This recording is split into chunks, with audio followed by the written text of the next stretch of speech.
ایوب 31واں باب۔ میں نے اپنی آنکھوں سے عہد کیا ہے، پھر میں کسی کنواری پر کیوں کر نظر کروں؟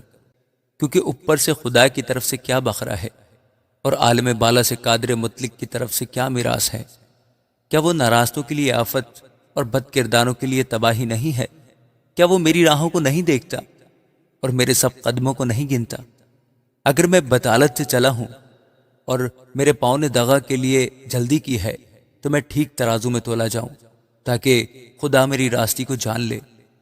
اگر میرا قدم راستہ سے برگشتہ ہوا ہے اور میرے دل نے میری آنکھوں کی پیروی کی ہے، اور اگر میرے ہاتھوں پر داغ لگا ہے تو میں بہوں اور دوسرا کاٹے، اور میرے کھیت کی پیداوار اکھاڑ دی جائے۔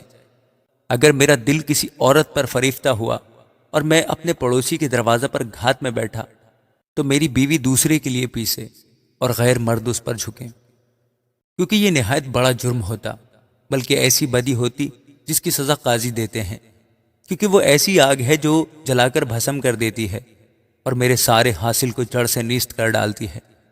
اگر میں نے اپنے خادم یا اپنی خادمہ کا حق مارا ہو جب انہوں نے مجھ سے جھگڑا کیا، تو جب خدا اٹھے گا تب میں کیا کروں گا؟ اور جب وہ آئے گا تو میں اسے کیا جواب دوں گا؟ کیا وہی اس کا بنانے والا نہیں جس نے مجھے بطن میں بنایا؟ اور کیا ایک ہی نے ہماری صورت رحم میں نہیں بنائی؟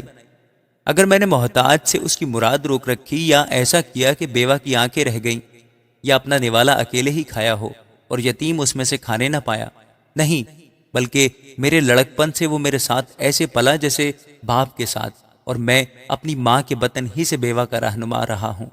اگر میں نے دیکھا کہ کوئی بے کپڑے مرتا ہے یا کسی محتاج کے پاس اوڑھنے کو نہیں، اگر اس کی کمر نے مجھ کو دعا نہ دی ہو، اور اگر وہ میری بھیڑوں کی اون سے گرم نہ ہوا ہو، اگر میں نے کسی یتیم پر ہاتھ اٹھایا ہو کیونکہ پھاٹک پر مجھے اپنی کمک دکھائی دی، تو میرا کندھا میرے شانے سے اتر جائے اور میرے بازو کی ہڈی ٹوٹ جائے، کیونکہ مجھے خدا کی طرف سے آفت کا خوف تھا، اور اس کی بزرگی کی وجہ سے میں کچھ نہ کر سکا۔ اگر میں نے سونے پر بھروسہ کیا ہو اور چوکھے سونے سے کہا میرا اعتماد تجھ پر ہے، اگر میں اس لیے کہ میری دولت فراوان تھی اور میرے ہاتھ نے بہت کچھ حاصل کر لیا تھا نازاں ہوا، اگر میں نے سورج پر جب وہ چمکتا ہے نظر کی ہو، یا چاند پر جب وہ آب و تاب میں چلتا ہے، اور میرا دل خفیتاً فریفتہ ہو گیا ہو اور میرے منہ نے میرے ہاتھ کو چوم لیا ہو، تو یہ بھی ایسی بدی ہے جس کی سزا قاضی دیتے ہیں، کیونکہ یوں میں نے خدا کا جو عالم بالا پر ہے انکار کیا ہوتا۔ اگر میں اپنے نفرت کرنے والے کی ہلاکت سے خوش ہوا کہ جب اس پر آفت آئی تو شادمان ہوا، ہاں میں نے تو اپنے منہ کو اتنا گناہ بھی نہ کرنے دیا کہ لعنت بھیج کر اس کی موت کے لیے دعا کرتا۔ اگر میرے خیمہ کے لوگوں نے یہ نہ کہا ہو ایسا کون ہے جو اس کے ہاں گوشت سے سیر نہ ہوا، پردیسی کو گلی کوچوں میں ٹکنا نہ پڑا، بلکہ میں مسافر کے لیے اپنے دروازے کھول دیتا تھا۔ اگر آدم کی طرح اپنی بدی اپنے سینے میں چھپا کر میں نے اپنی تقصیروں پر پردہ ڈالا ہو، اس سبب سے کہ مجھے عوام الناس کا خوف تھا اور میں خاندانوں کی حقارت سے ڈر گیا، یہاں تک کہ میں خاموش ہو گیا اور دروازے سے باہر نہ نکلا، کاش کوئی میری سننے والا ہوتا۔ یہ لو میرا دستخط، قادر مطلق مجھے جواب دے۔ کاش کہ میرے مخالف کے دعویٰ کی تحریر ہوتی، یقیناً میں اسے اپنے کندھے پر لیے پھرتا اور اسے اپنے لیے امامہ کی طرح باندھ لیتا۔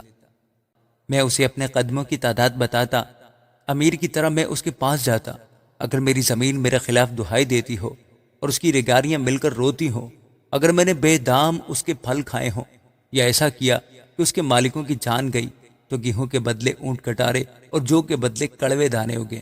ایوب کی باتیں تمام ہوئیں۔ آمین۔